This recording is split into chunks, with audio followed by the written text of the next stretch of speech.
Which one am I going? Just 3? look at me. Or just look at you?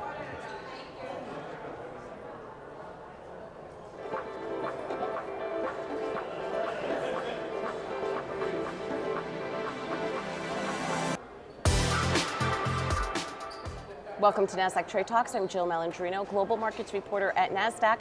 We're coming to you live from Miami at the Exchange ETF conference. Helping me wrap up day one coverage, we have Simeon Hyman. He is the Global Investment Strategist at ProShares. We're going to take a look at the different segments of the market that are well positioned for 2023. Simeon, it is great to see you in Thanks studio, remotely, Miami. We'll just travel wherever over the US we need to be and hang out. So let's talk macro here. Why do you think there's going to be a soft landing? It's a tale of two economies. We've got, and we just heard Chair Powell say this. I think he watched our Market Outlook webcast. That's my theory.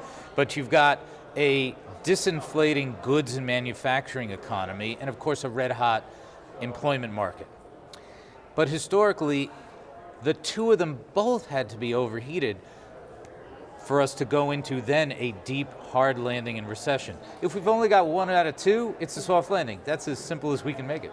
Yeah, I mean, the numbers on Friday were not even just this month, but the revision that they had the prior month was. It's still a hot labor market, right. But on this goods and manufacturing side, wheat's coming down, oil's coming down, everything's coming down, and the old school measure of capacity utilization of the entire manufacturing economy is below 80. When it's below 80, that's been the historical inflection point of inflation. So what are the implications for stocks? So on the stock side, we now have a Fed that to some extent has won its battle.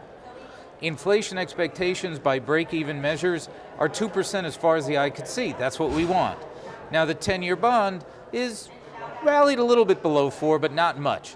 So the 10-year will likely be range-bound. If that's true, that means that PE multiples are going to be pretty stable, so it's all going to come down to earnings. So which segments of the stock market are best positioned?